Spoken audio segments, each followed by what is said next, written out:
জল versus cold drinks.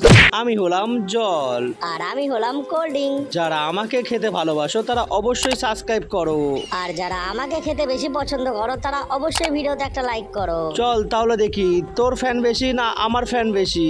শোন তাহলে, আমার উৎপত্তি হয়েছিল 400 কোটি বছর আগে, তোর উৎপত্তি কবে হয়? আরে আমার উৎপত্তি হয়েছিল 1898 সালে।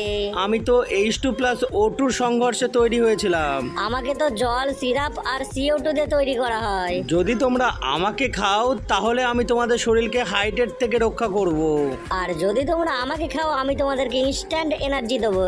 আমার মধ্যে তোমরা ক্যালসিয়াম, ম্যাগনেসিয়াম, পটাশিয়াম আর আয়রন পাবে। আর আমার মধ্যে তোমরা ফসফরিক অ্যাসিড আর গ্লুকোজ পাবে। আমাকে যদি না খাও তাহলে তোমরা বাঁচতে পারবে না। আর আমাকে যদি না খাও তাহলে তোমরা বেঁচে থাকতে পারবে। বন্ধুরা, তোমরাই কমেন্টে লিখে জানাও তোমাদের শরীরের জন্য উপকারিতা কোনটি, জল না কোল্ড ড্রিঙ্কস।